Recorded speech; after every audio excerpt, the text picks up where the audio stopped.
Machine install करने में सबसे पहले आपको ये CO2 रेगुलेटर CO2 सिलेंडर के साथ लगाना होगा। इसके लिए नट को टाइट करना होगा। पहले हाथ से नट को टाइट कीजिए, हाथ से जितना हो सके टाइट करने के बाद इसको स्पैनर पाने से लगाइए आप। ठीक है, ज़्यादा टाइट कर दीजिए और बीच में वाइसर आता है, वो वाइसर की वजह से लीकेज नहीं होगा। पूरा टाइट कर दीजिए उसको।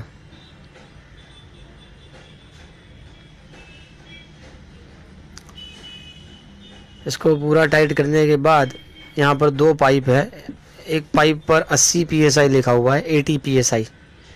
ठीक है, उसमें एक नट लगा होगा 80 PSI। ठीक है, इसको आप पहले वाले नोज़ल निप्पल में लगा दीजिए। उसको भी हाथों से टाइट कर लीजिए पहले जितना हो सके।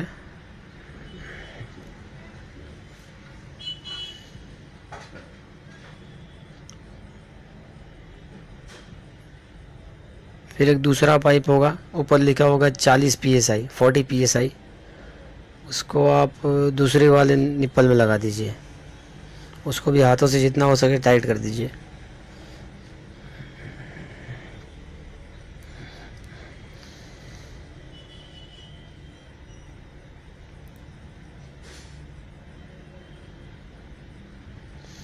हाथों से टाइट करने के बाद उसको पाने से कर दीजिए फुल टाइट।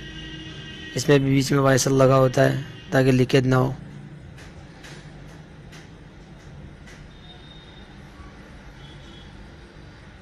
ठीक है, ये करने के बाद CO2 सिलेंडर को खोलना होता है। उसके लिए उसकी जो चाबी है, इसकी चाबी इसमें लगाइए और इसको धीरे धीरे खोलिए इस तरह। ठीक है, इसको खोलते ही जो तीसरा वाला काटा है, लास्ट वाला जो घड़ी है, वो CO2 सिलेंडर में कितना गैस है वो बताएगा आपको।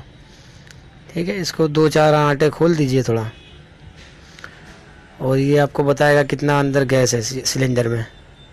और बाद में पहले वाले को आप टाइट कीजिए, जो बीच में बोल्ट है उसको टाइट कीजिए। उसको ले जाइए 80 PSI तक।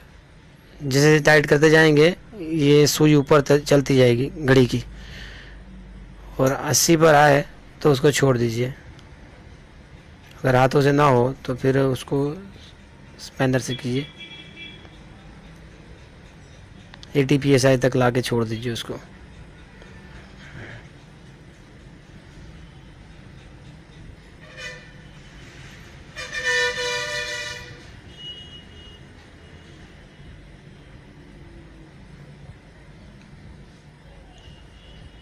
ये भी 50-60 के करीब है। इसको ले जाइए और ऊपर, और ले आइए 80 PSI तक।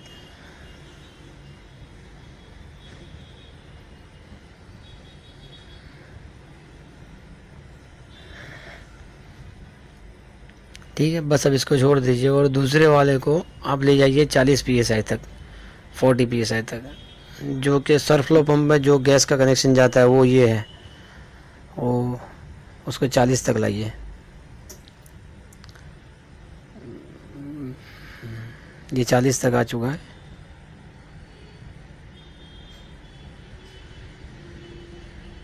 फिर जो आपने फ्लेवर बनाया होगा, तैयार किया होगा, उसको ऐसी कैनी में भर लीजिए। और उसको भरने के बाद नीचे जो जगह है मशीन के बिल्कुल निचले वाले हिस्से में, वहाँ पर सारी कैनियाँ, हमने यहाँ पर एक ही कैनी रखी है सिर्फ बताने के लिए। बाकी आप जितने भी फ्लेवर्स हो सारी कैनी यहाँ पर रख दीजिए अंदर। और हर एक फ्लेवर में एक पाइप डाल दीजिए। सरफ्लो पंप में से जो निकल रही है वो पाइप इसमें डाल दीजिए। हर एक कैनी में, एक कैनी में एक पाइप।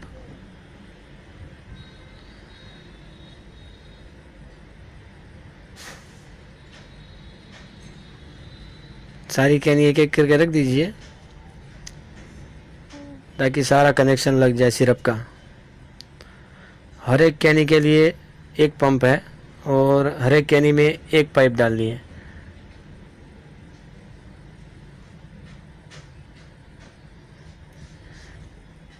ये यहाँ से आप अगर कभी मशीन का अंदर का पानी खाली करना हो साफ़ करने के लिए तो आप ये खोल सकते हो। ये खोल के आप पानी निकाल सकते हो। जो बड़ा वाला स्विच है वो रेफरेंस सिस्टम का है, कंप्रेसर का। ये बड़ा वाला स्विच ये कंप्रेसर ऑन ऑफ के लिए, नीचे वाला पंप मोटर के लिए है। आप पावर सप्लाई दीजिए मशीन को। ठीक है, पावर सप्लाई देते ही यहाँ पर आपको अंदर का टेम्परेचर बताएगा। ये डिजिटल थर्मोस्टेट है, ये आपको टेम्परेचर बताएगा। फिर आप कंप्रेसर ऑन कीजिए, स्विच ऑन कीजिए।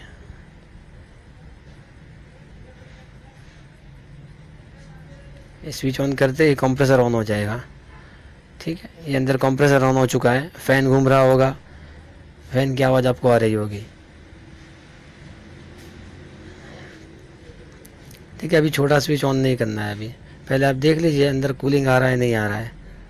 ठीक है, ये सारी जो दीवारें हैं अंदर की तरफ की, उसमें कूलिंग आना शुरू हो जाएगा थोड़ी देर में। पहले आपको पानी भरे बगैर कूलिंग सिर्फ ऑन करना है, और फिर जब अंदर ठंडा हो जाए पूरा, बाद में आपको पानी भर के फिर छोटा स्विच ऑन करना है।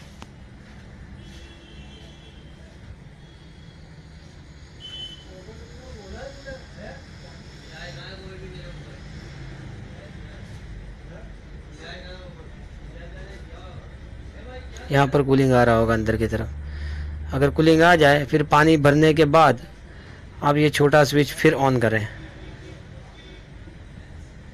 पानी भरे बगैर छोटा स्विच ऑन ना करें।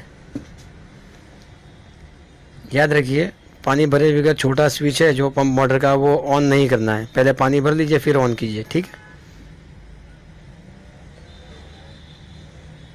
अभी टेम्परेचर 33 है, धीरे धीरे कम होता जाएगा।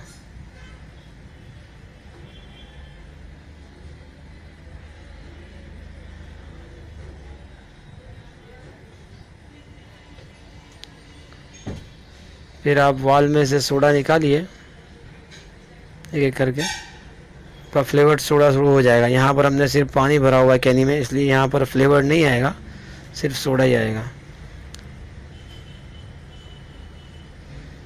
बस बिल्कुल सिंपल है, इस तरह मशीन ऑन हो जाएगा आपका।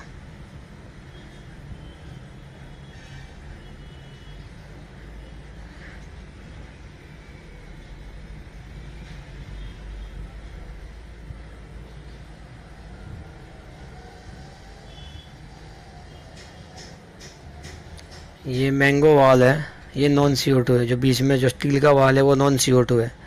उसमें से CO2 फ्लेवर नहीं आएगा, नॉन CO2 आएगा।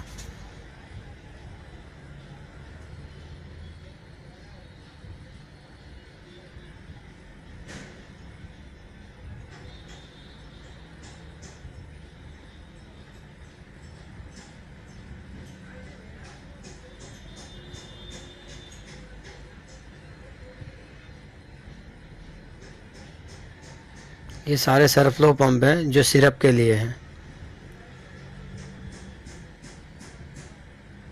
एक सिरप के लिए एक पंप है।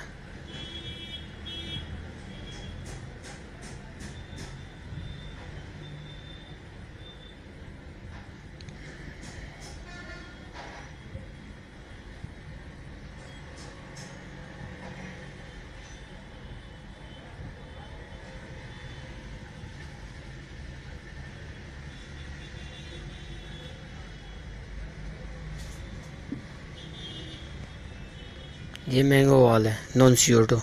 इसको आगे की तरफ खींचने से फ्लेवर आएगा बाहर, और छोड़ देने से बंद हो जाएगा।